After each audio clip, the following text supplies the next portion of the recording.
Hail Minnesota today.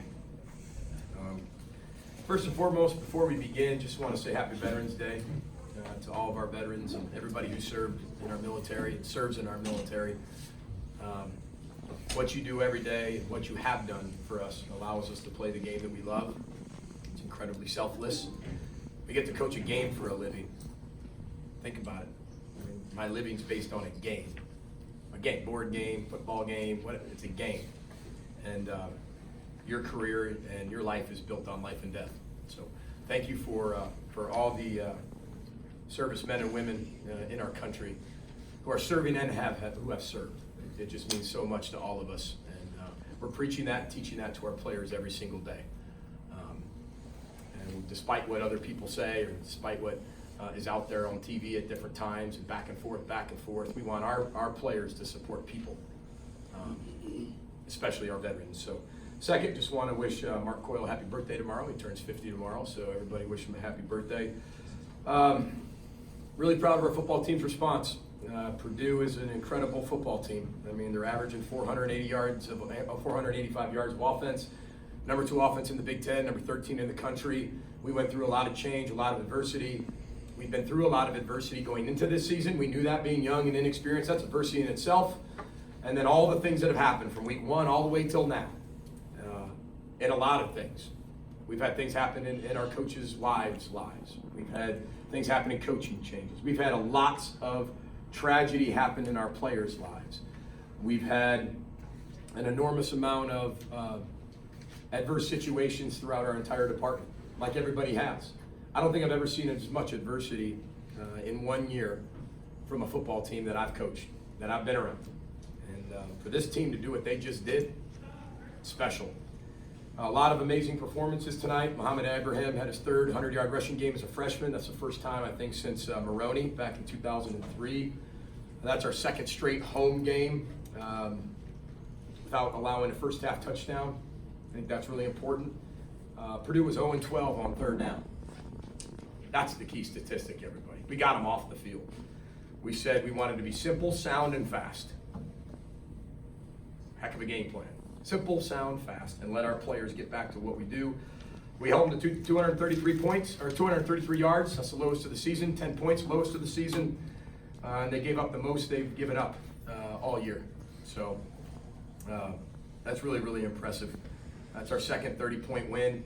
I think that's impressive to talk about our young, inexperienced offense. And we had 1 in 2016, 1 in 2017, and now in 18 we've had 2. So I'm just really proud of this team's response and their resolve and their resiliency. Only I know what they really go through, and I get to see it every day, and I get to see their emotions.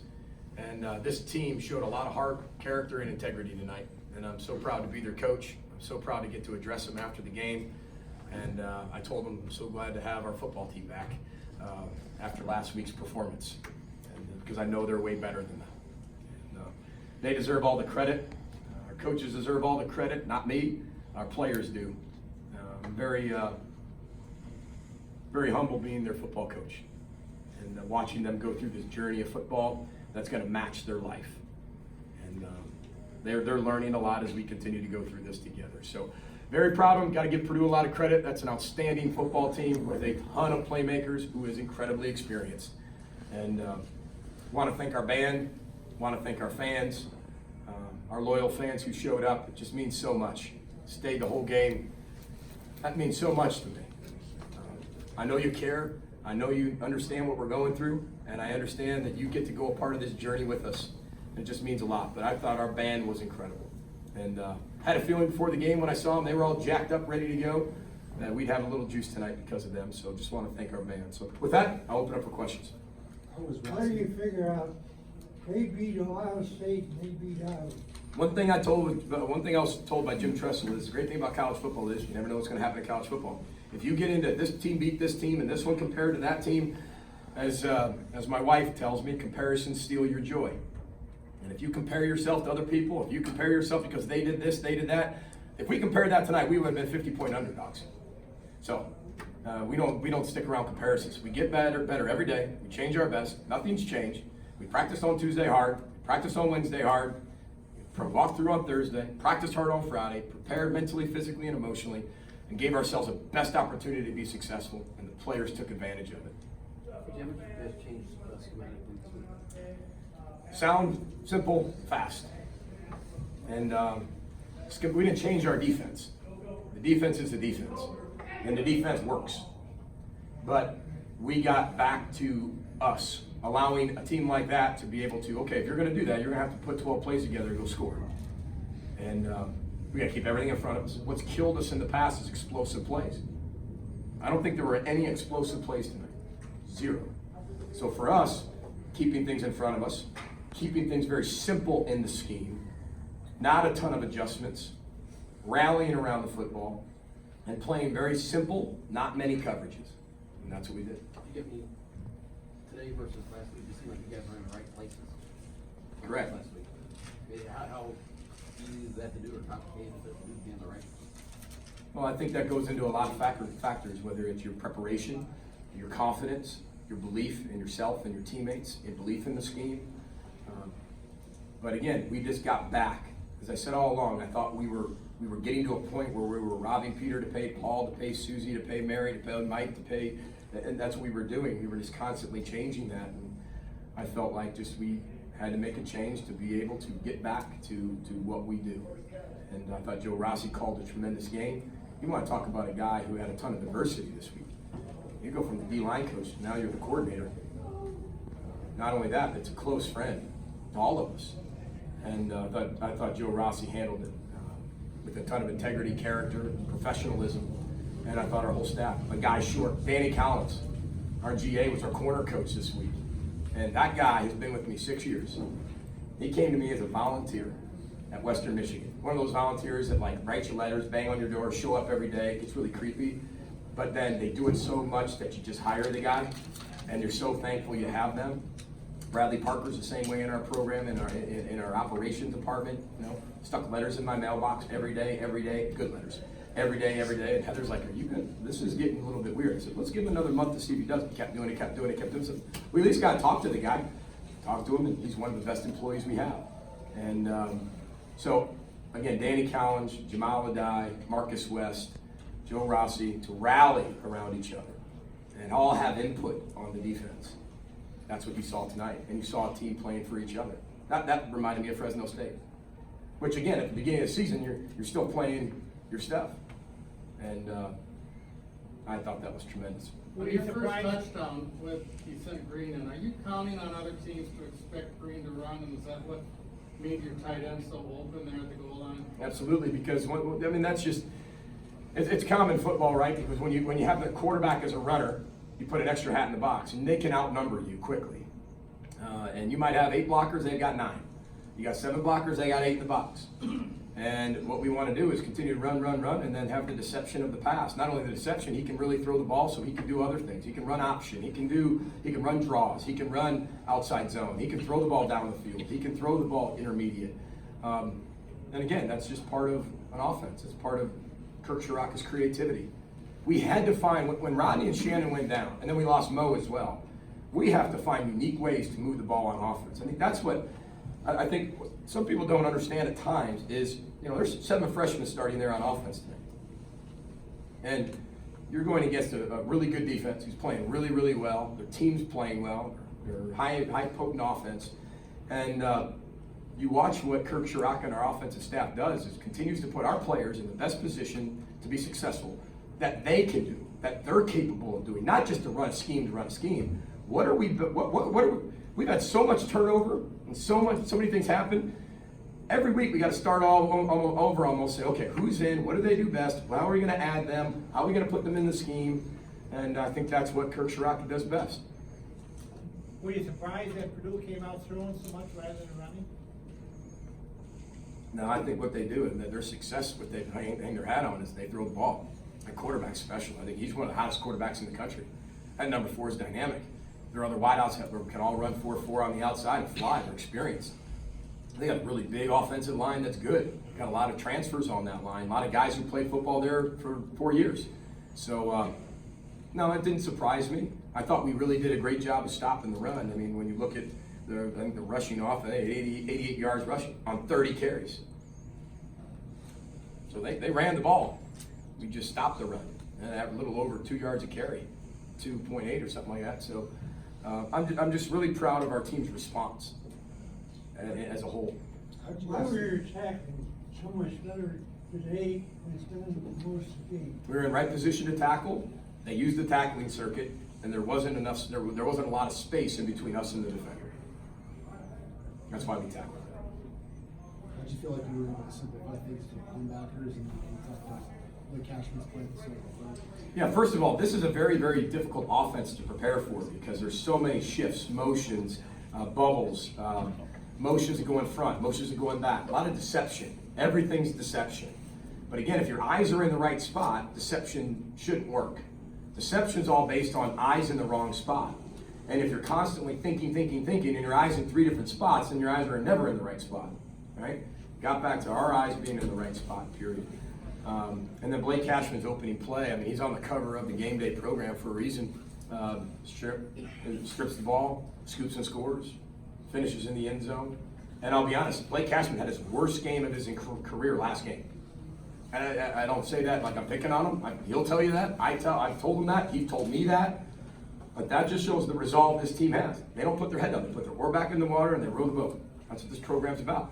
And I'll say this. Our team was fired up all week. We saw what the temperature was going to be. This is Minnesota. We embraced it all week. We can't wait to get to November football in the state of Minnesota. The more home games we can have in the state of Minnesota, we love. That's an advantage. And we look at it that way. We've preached it that way. Can't wait for the weather in November. Some people say they can't wait to go on, get out of here in the winter. No, we love being here in the winter. Toward the end of the first half, Mohammed pushed the pile about 10 yards. What did that tell you about him? He's a tremendous, high character, go to battle with performer. He's got a heart. He's not that big, guys, but he's got a bigger heart than every single one of us in this room combined. And you probably have all big hearts. I'm assuming that. And he's got he's just. That's why he's here. That's why we recruited him. He has incredible how, which we call how. That unconquerable will, that fight, that passion, that heart, that desire. And when you have that, you can accomplish anything you want. And I want guys to have that because I have that. Our coaches have that. Players we recruit have that. Players who stuck around here have that. My parents have that. And that's what we're all about. If you can have a purpose and a passion towards something, you can do things that people don't think you can do. We have one more for Coach. You have to do anything special. It's one thing to put guys in the right position, but just to he looked like he was down on his back, flat, confidence-wise, emotionally, everything last week. Trying to get that back and build that back up. Did you do anything special this week other than making a coaching change? Well, once you make a change, now it's, this was a very emotional, I think, draining week for a lot of us. There's a grieving process that goes through that. Some people can do that and stand in front of the mic and say, "Yep, that was easy. Next question." I'm not that type of person. These are lives. These are husbands. These are fathers. These are men, and I take that personally because I hire them. And I said the blame 100% goes on me because I make that decision. And those are decisions you have to make as a head football coach. But I knew watching our football team, and after they make the change, now it's, one, they don't play well, and then now there's a change, and now everybody's looking for leadership. That's where the head coach comes in, that's where the coaches come in, that's where men come in, that's where men of character and integrity have to grab that group. Immediately when that got done, I met with my staff. Told them exactly why, what happened, here's what it's gonna look like. We shared some emotional time together. Went immediately out of that meeting, went to the team. Immediately got done with the team, met with individual players all night, of how to be able to respond to this and why it was and what their feelings were. I'm very proud of what we have in our program, that we embrace the 11th coach, I call her, Dr. Carly Anderson. We embrace her. She's the 11th coach. She's the mind coach. Her and Dr. Justin, we brought on board of our athletic department, and they work a lot with our football team on mental health training, sport performance training with the mind, and they've been a huge an asset to our program. And I'm not afraid to do that. I think we're at the cutting edge of that our student athletes' minds are so important. Then we have our Board of Houfers meeting on Monday where I meet with the entire support staff and non-coaches. What do you see from our team? Here's what we all have to be able to do, because even if they're with us, they're only with us a few hours. Then they go to academics. Well, if Jackie and Rob aren't saying the same message, and they don't know what's going on, and they don't know what their feelings are, then how can they look for different signs? Or our dietitians, or our nutritionists, or Leslie, or our strength staff, right? Or athletes in action, or whoever it is. I mean, how can we put our arms around these kids if we don't know how they're feeling? And we don't ignore those feelings. And every single one of our kids had different feelings based on what happened. The loss plus the change. These are 18 to 22-year-old kids. And the most of our kids are 18 or 19. And to have that change, whether you recruited by them, that's very difficult. But you have to be able to, one, be in damage control, and then you have to be able to educate and teach. And then you have to continue to be yourself. I didn't walk into Tuesday's team meeting all down and it was boom, here we go, back to work. Here's what we have to do. Here's what we're gonna do. We're gonna be simple, sound, and fast, period. This is how we're gonna change it. And then you gotta get everybody to believe and buy in. That's the job of all of our coaches, our entire support staff, our administration, Garrett Chernoff, Daniel Lift, our DFO. It takes everybody. It takes an entire village to be able to help these young people. And we don't ignore that. This is not the football team and everybody else. This is all of us. And I'm really proud of the way they responded. It was a very emotional win tonight, and they deserve it. So I appreciate, as always, all the articles and how you continue to cover us, and just appreciate it. Appreciate you covering us every single day. It means a lot. So row the boat, Sky Mott, go Gophers. Thank you, everybody. Talk to you Sunday.